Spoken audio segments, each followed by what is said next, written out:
Hay, en la experiencia de muchas personas de este mundo, incluso en España, hay la tremenda lucha de dejar un sistema religioso por pasarse a otro sistema religioso. O incluso, no hace falta que sea algo religioso, sino quizás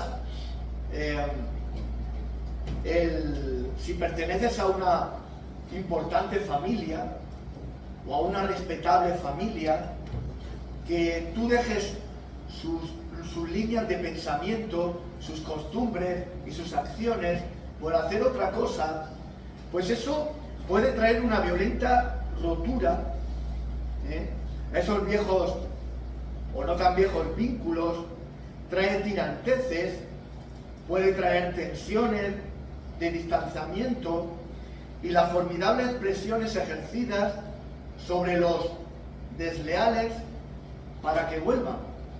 Esto, como he comentado, es la experiencia de muchas personas en el mundo, incluido en España,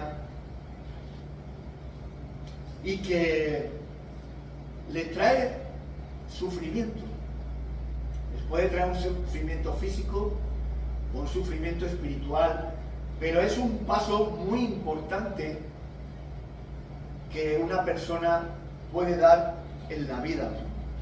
Cuando un judío o un musulmán u otros abandonan la fe de sus antepasados o algún tipo de creencia o filosofía o forma de vida, automáticamente se les puede considerar un renegado, un apóstata. Me he acordado que estaba apagado, perdón. Se le puede considerar un renegado y un apóstata, y es frecuentemente castigado de una o de varias maneras. Una es desheredado por su familia, otra es excomulgado de la congregación, otra pierde su trabajo, es desposeído de sus bienes, recibe torturas mentales y malos tratos físicos, es escarnio público,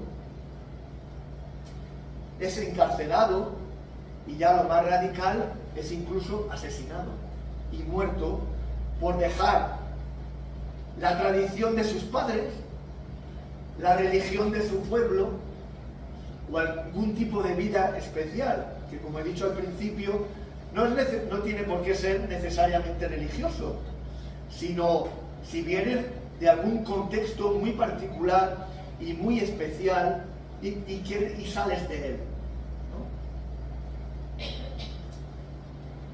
Siempre hay una manera de escapar de estos problemas. Renuncia a Cristo y vuelve, y te perdonaremos, no te preocupes, no ha pasado nada. Todos los cristianos podemos tener esta tentación, y seguro que en mayor o menor medida la hemos tenido. Salirnos del redil, ¿no? Ser diferente. ¿Pero por qué quieres ser diferente?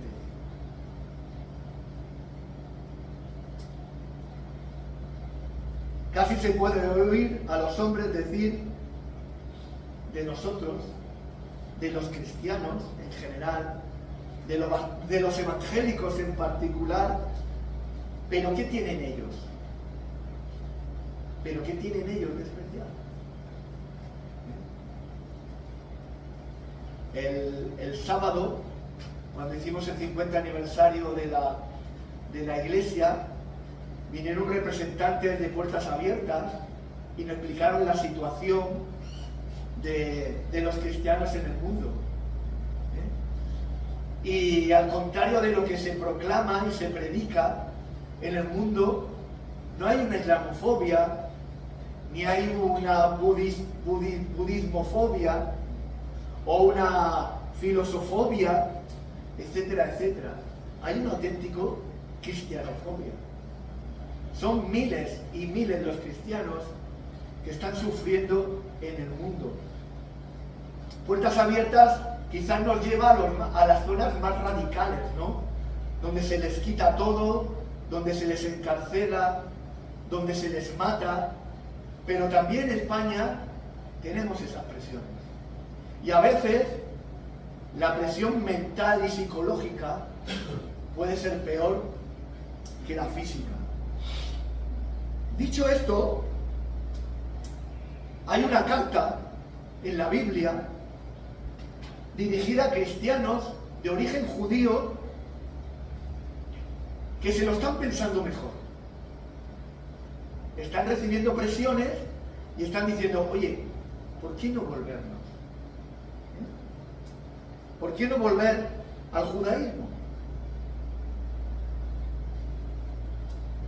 El ambiente está siendo muy malo y muy peligroso. Vamos, volvámonos. De todas maneras, mira, se está proclamando que iba a llegar el Mesías y no ha llegado todavía. ¿No nos habrán mentido? Esto del cristianismo es muy raro y muy moderno. Volvamos a lo que conocemos y donde vamos a estar bien y a gusto y donde estamos reconocidos. Pues esta carta, que la tenemos en el Nuevo Testamento, es un ejemplo para nosotros. Y quiero leer unos versículos esta mañana con vosotros. Vamos a la carta de Hebreos, capítulo 10, carta a los Hebreos, capítulo 10, versículos del 21 al 25. Dice: también tenemos un gran sacerdote sobre la casa de Dios. Acerquémonos pues con corazón sincero, llenos de fe, purificados los corazones de mala conciencia y lavados los cuerpos con agua pura. Mantengamos firmes sin fluctuar la esperanza que profesamos, porque fiel es el que ha hecho la promesa. Y tengámonos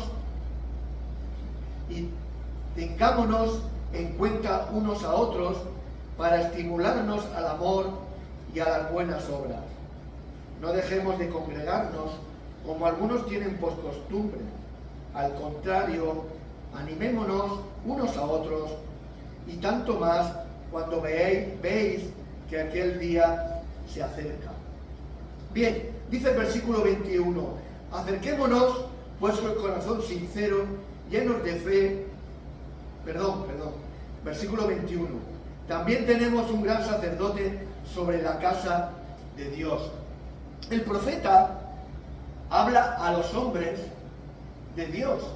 El sacerdote habla a los hombres de Dios. Y tanto el uno como el otro son importantes, pero aquí nos señala el sacerdote. Y es importante, porque nos va a hablar de un sacerdote muy particular y muy especial. El hecho de pertenecer a la tribu de Judá descalificaba totalmente a Cristo para ser sacerdote según la clase arónica. Por lo tanto, Dios, que no desconoce estas cosas y que es de su propio mandamiento, hizo arreglos para que hubiera otro orden de sacerdotes.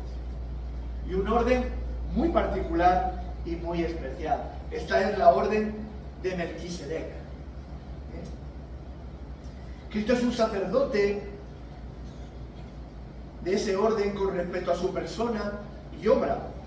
Sin embargo, aunque el Señor Jesucristo pertenece a la orden de Melquisedec, porque de Judá no podía ser, porque así lo manda el Señor, sin embargo hay similitudes entre los sacerdotes arónicos y Cristo. Hay dos similitudes especialmente. Primera, un sacerdote arónico tenía que ser un hombre escogido por Dios y calificado para su obra, como dice Levíticos 21 o Hebreos capítulo 5 del versículo del 4 al 5. ¿Cristo fue escogido por Dios o no fue escogido por Dios? Y segundo, los sacerdotes arónicos servirán representando al pueblo ante Dios y especialmente en ofrecer sacrificios. El Señor Jesucristo nos representó ante Dios, entregó algún tipo de sacrificio. Los rasgos del sacerdote de Melquisedec también incluyen estos puntos. Primero, era un sacerdote real. Melquisedec era rey, tanto como sacerdote. Segundo, no se relacionaba con ascendencia alguna. Dice la palabra que era sin padre, sin madre, sin genealogía. Realmente se desconoce la vida de este hombre. Y el Señor no quiso revelárnosla en su palabra. Punto tercero, no se especifica su tiempo, sin constancia de su principio o fin. Sacerdote para siempre. Nos quiere dar la idea de las Escrituras. Cuarto punto, era superior al orden de Aarón, pues Abraham le dio los diezmos de todo lo que tenía, de todas sus propiedades. Génesis 14, versículo 17 al 24.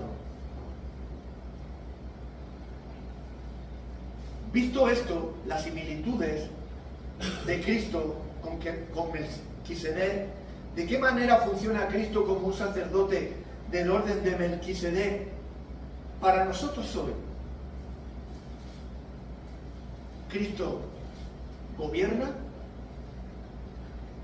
Cristo recibe nuestra reverencia, nuestra adoración, Cristo nos bendice, Cristo nos sostiene y Cristo refresca y da alimento a su pueblo, como Melquisedec hizo con Abraham y con los que venían con él.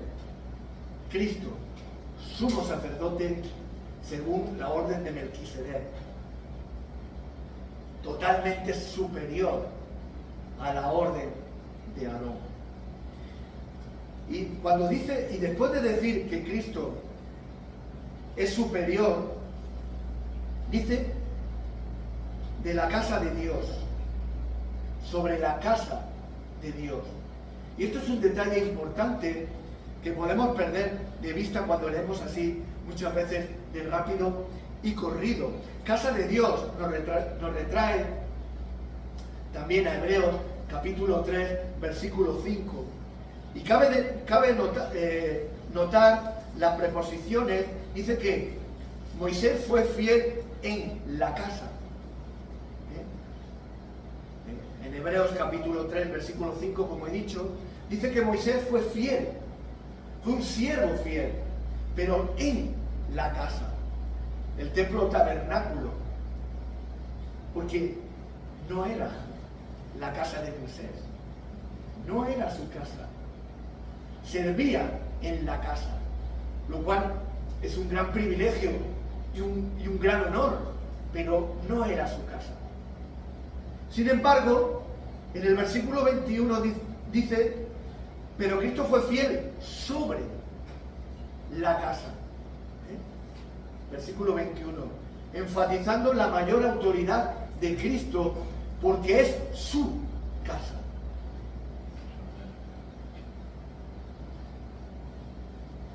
No es la casa de ningún hombre, es su casa. Él es Señor de su casa. Es sobre, es la cabeza. Y luego dice, y luego cuya casa somos nosotros. Capítulo 3, versículo 6. Y especifica, dice Cristo sobre su casa, y luego especifica, cuya casa somos nosotros. Y también 1 Timoteo 3:15 nos da esta idea. La iglesia no es un edificio.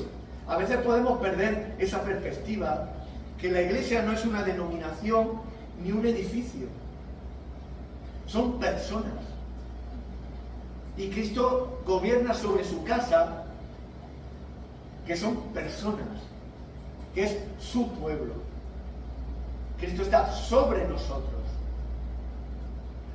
Somos su casa. La casa de Dios está vida por su pueblo. Él está presente en su casa, está presente en nosotros, por medio de su Espíritu Santo. Y si no tienes el Espíritu Santo, dice la palabra de Dios, que no eres de Él.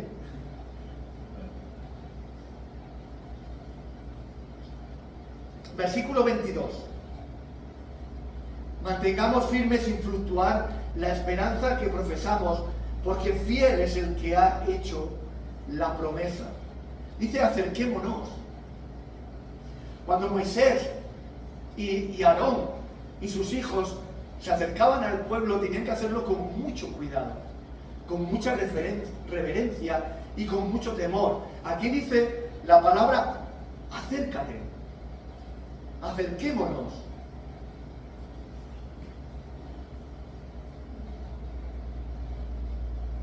Tenemos acceso libre como pueblo de Dios, como sacerdotes y como hijos, cosa que no tenía Moisés, ni Aarón, ni sus hijos. Este es el privilegio del creyente, poder acercarnos a la presencia de nuestro sacerdote, de nuestro Dios, de nuestro Padre. Un privilegio adquirido a precio de su sangre.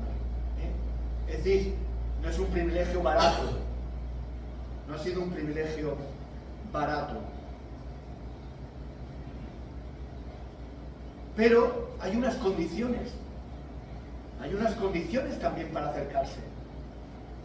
Cuádruple descripción de cómo deberíamos acicalarnos espiritualmente para entrar en la sala del trono, porque nunca debemos olvidar que aunque Dios es nuestro Padre, nosotros somos su casa, vamos a la presencia del Rey. Y aunque eres príncipe, vas a la presencia del Rey. Pues las condiciones son un corazón sincero. El pueblo de Israel se acercaba con su boca y le honraba con sus labios, pero su corazón estaba lejos de él, como enseña el Señor en Mateo capítulo 15, versículo 8. Nosotros debemos acercarnos con corazón sincero. Segundo, con plena certidumbre de fe, es decir, con absoluta confianza en las promesas de Dios y con la firme convicción de que tendremos una acogida de gracia en su presencia. El Señor nunca nos va a rechazar. Tercero, con corazones purificados de mala conciencia. Esto se consigue solo con el nuevo nacimiento. En el momento en que confiamos en Cristo, nos apropiamos del valor de su sangre y de toda la confianza de poder entrar ante su presencia, porque ya estamos limpios. No nos hemos limpiado nosotros, hemos sido limpiados. Podemos entrar a las bodas. Ya tenemos vestido de bodas. ¿Os acordáis de esa parábola? Y cuarta condición, los cuerpos lavados con agua pura. De nuevo, un lenguaje simbólico. Nuestros cuerpos representan nuestras vidas. El agua pura, o bien la palabra, como dice Efesios capítulo 5, versículo 25, puede representar el Espíritu Santo, Juan capítulo 7, versículo 37 al 39, o puede referirse al Espíritu Santo empleando la palabra de Dios para limpiar nuestras vidas de contaminación diaria, como dice Juan capítulo 13, versículo 10, porque el que está lavado, dice que ya no necesita ser lavado, sino solo los pies, que es la suciedad diaria, ¿no? Que queramos o no queramos, siempre nos llega algo del mundo del que vivimos y nos puede ensuciar un poco, pero nos lavaremos. Resumiendo lo que he dicho hasta ahora, resumiendo o dicho de otra manera, los requisitos y la actitud necesaria es la sinceridad, certeza, salvación y santificación. Si tenemos esto, acerquémonos, porque las puertas están abiertas y el Rey que está en su trono nos recibirá con toda alegría y satisfacción.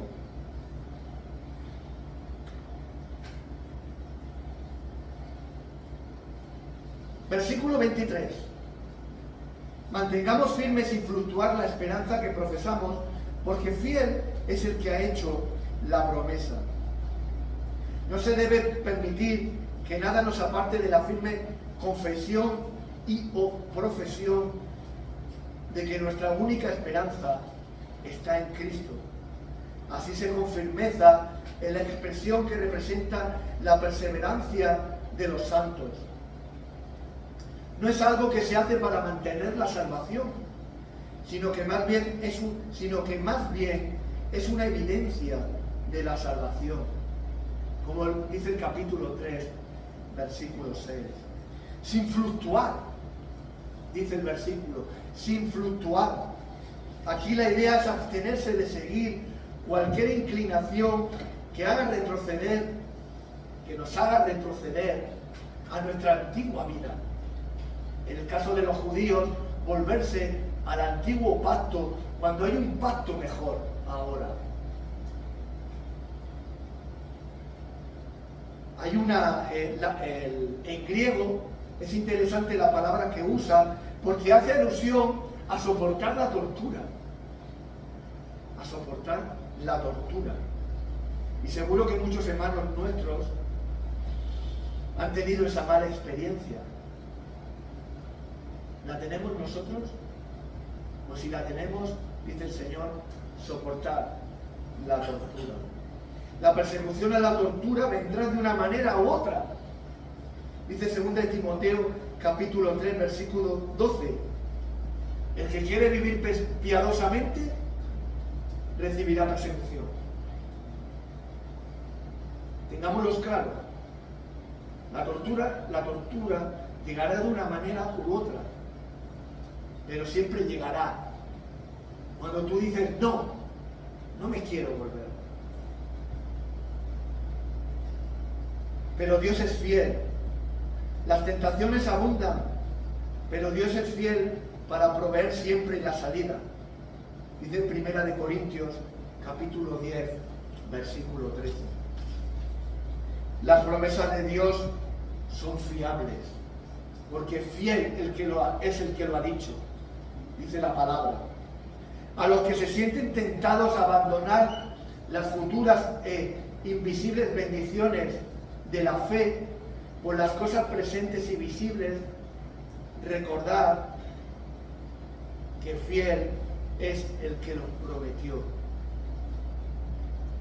Sus promesas nunca fallan. Nadie que confía en Él ha quedado jamás frustrado. El Salvador vendrá, así como prometió, y su pueblo estará con Él para siempre y Él dice que estará con nosotros siempre y estará con nosotros. Estará siempre y con nosotros. Mateo capítulo 28, versículo 20. Vamos terminando. Versículo 24. Y tengámonos en cuenta unos a otros para estimularnos al amor y a las buenas obras. Deberíamos también descubrir maneras para alentar a los hermanos a manifestar amor y a dedicarse a las buenas obras. En las Escrituras, el amor no es una emoción. Esto que dice las Escrituras y que yo acabo de decir va en contra de todo lo que enseña el mundo. El amor no es una emoción, sino un acto de voluntad. lo enseñan todas las Escrituras, y en particular el Nuevo Testamento, por medio de Jesús y el apóstol Pablo. Porque si no fuera una voluntad, no se nos podría ordenar amaros, o amad a vuestros enemigos. Dice, me está pidiendo que haga algo del que yo no controlo. Y sabemos que el Señor no nos manda cosas que no son reales, no nos manda cosas que no podamos hacer. Dice, amaos unos a otros. Por lo tanto, es algo que podemos y debemos hacer. El amor es la raíz, las buenas obras, el fruto. Como dice el refrán, obras son amores y no buenas razones. Mediante nuestro ejemplo y enseñanza, deberíamos estimular a otros creyentes a esta clase de vida. Estimularnos al amor. Porque a veces las presiones del mundo, la suciedad del mundo que se nos va pegando a lo largo de la semana, puede hacer que el amor se enfríe. Y el amor debe ser caliente. Y debe calentar nuestros corazones. Y el amor estimularnos a las buenas, nos estimula y debe estimularnos a las buenas obras. Dice el versículo 24, el versículo 24 resalta el amor. El versículo 22 resalta la fe. El versículo 23 resalta la esperanza. Esta triada parece tener un papel prominente en la enseñanza de la iglesia primitiva. Y es la que debe predominar en nuestras congregaciones. Porque así ha sido enseñado. El amor, la fe y la esperanza.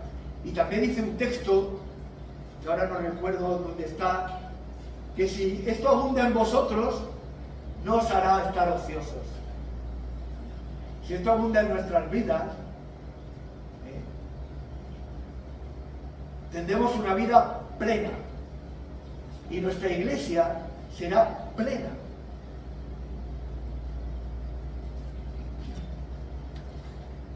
El amor a Dios se demuestra con el amor a los hermanos. Primera de Juan, capítulo 4, versículo 20. Pues el que no ama a su hermano a quien ve, ¿cómo puede amar a Dios a quien no ve? Y llegamos al último versículo. Versículo 25. No dejemos de congregarnos como algunos tienen por costumbre. Al contrario, animémonos unos a otros, y tanto más cuando veáis que aquel día se acerca. Debemos persistir en congregarnos y no abandonar la comunidad local, como desgraciadamente hacen algunos, o muchos, hoy en día.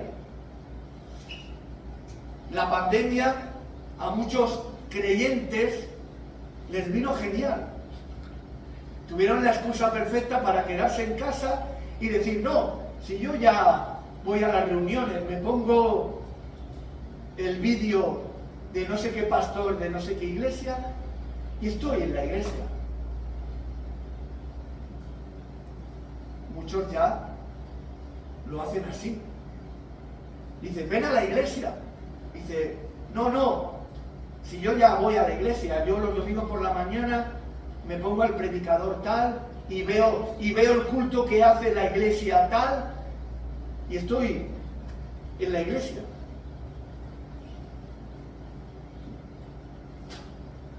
Pues no.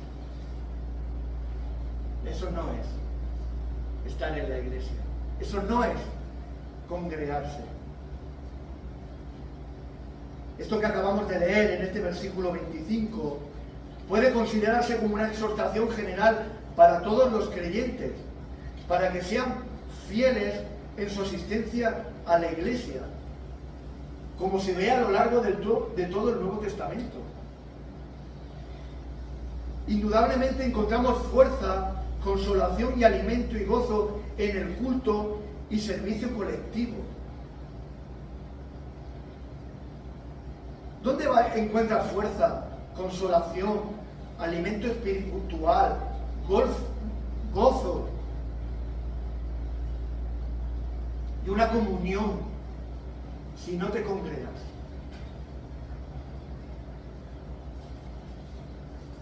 Sin ir más lejos, el sábado pasado, por el 50 aniversario de la Iglesia, no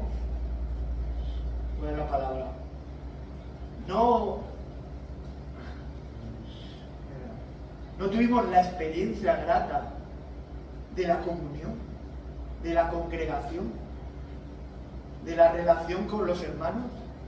Esto se puede conseguir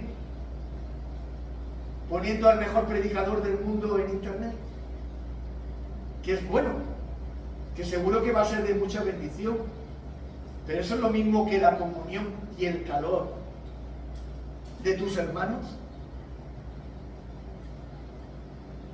También puede considerarse como un aliento especial para los cristianos que están sufriendo tiempos difíciles de enfermedad o persecución. ¿Dónde vas a encontrar el consuelo? Si estás enfermo, si estás triste, si estás pasando por problemas, ¿dónde vas a encontrar el consuelo? El calor de un hermano, el abrazo de un hermano, el orar contigo.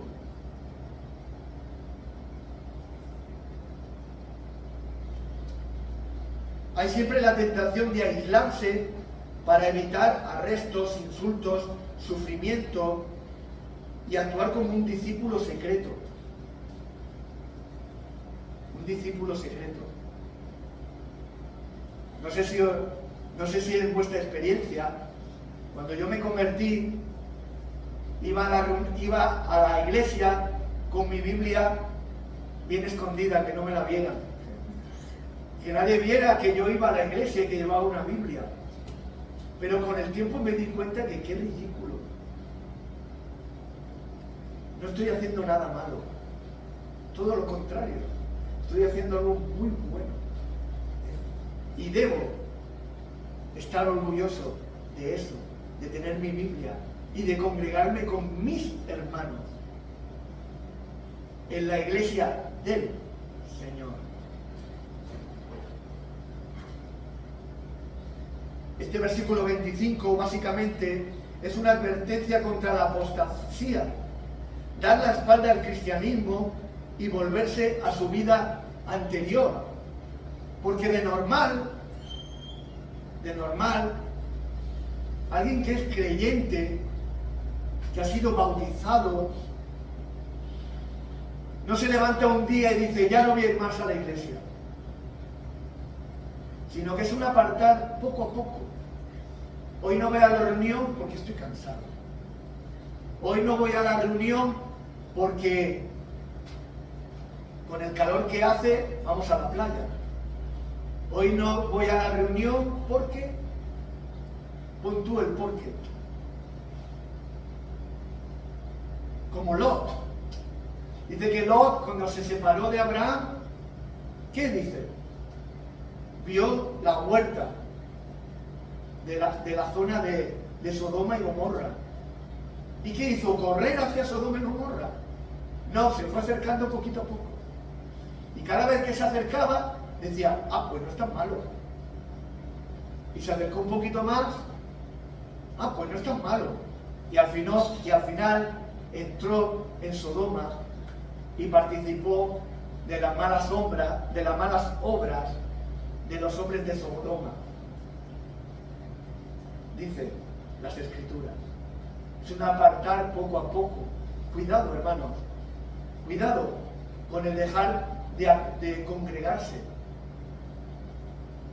Porque cada pasito puede ser muy corto, pero te va alejando. Te va alejando.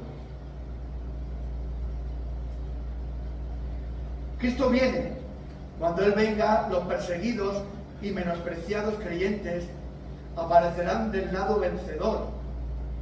Pero hasta ese momento hay que estar firmes y ser fieles.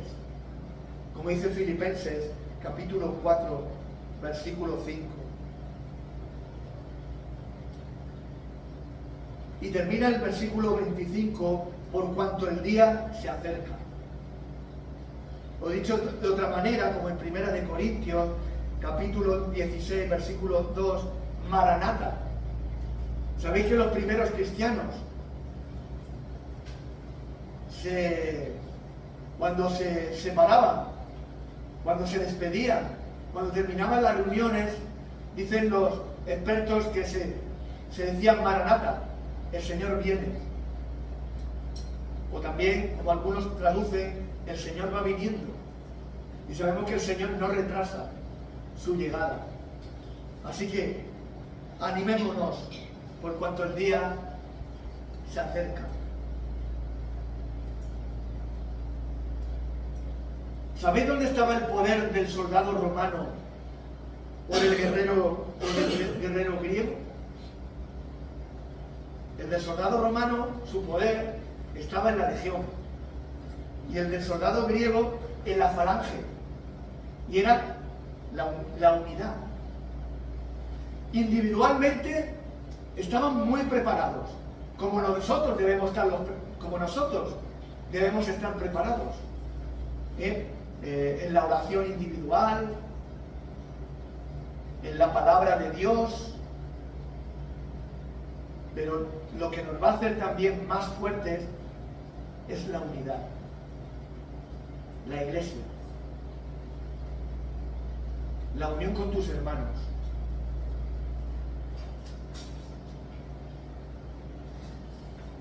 El cristiano individual,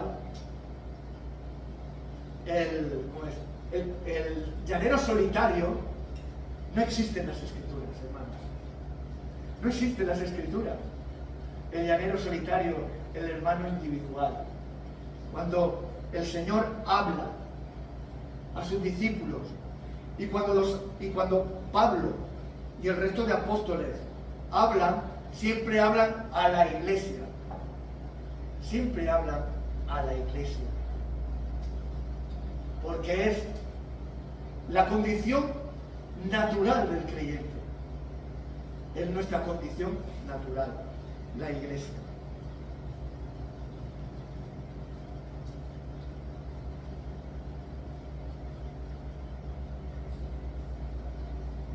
Me he alargado un poco.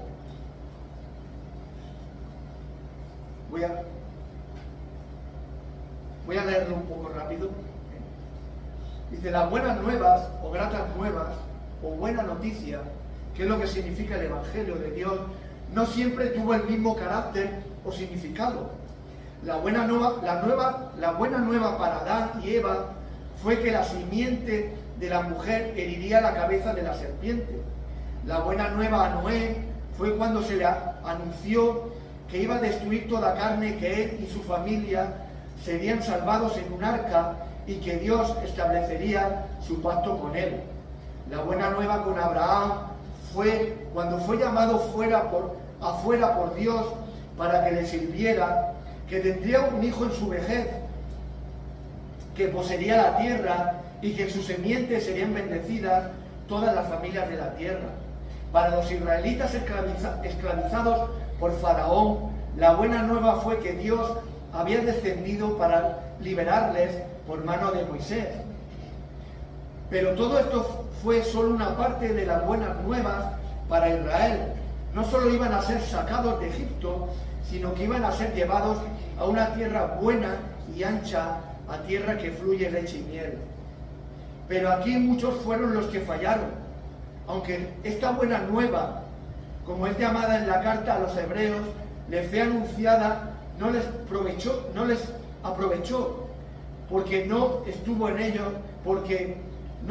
ellos mezclada con fe. No entraron a causa de la desobediencia. Dice Hebreos capítulo 2, versículos del 2 al 6.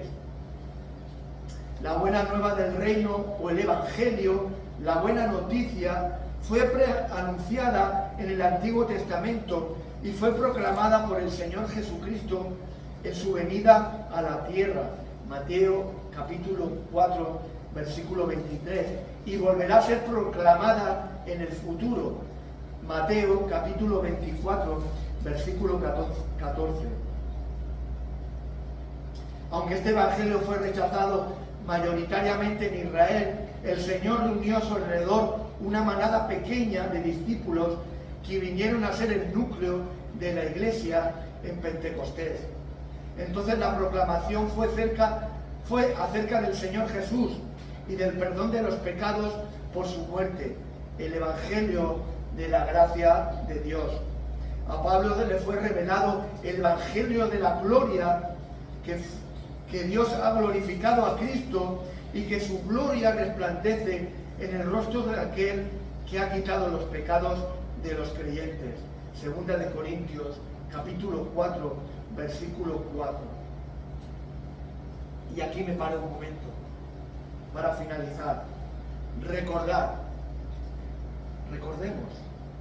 esta buena nueva, esta buena noticia, que significa evangelio, abarca más que la salvación, por muy grande que la salvación sea y que tanto abarca.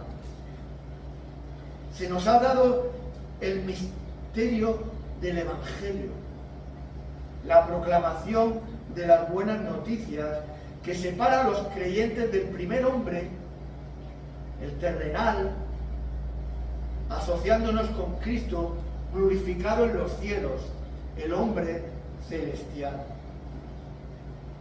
Hermanos, esto es lo que estamos manejando. Y esto es a lo que se nos llama a vivir cada día, individualmente y como iglesia.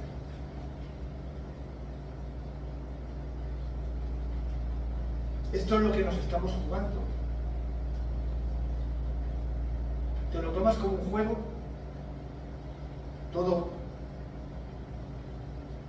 lo que estamos tocando, lo que hablamos, lo que vivimos, es glorioso. Glorioso fue el pacto con Moisés y con Aarón. ¿Cuánto más glorioso es el pacto nuevo de la sangre de nuestro Señor Jesucristo? Hermanos, esto no es un juego. Tomémonoslo muy en serio, día tras día, y juntos, caminemos sin desmayar. Somos la iglesia de Cristo. Somos el testimonio ahora de Dios en la tierra. Esto es lo que están metafóricamente hablando, lo que están tocando en nuestras manos. Considerémonos.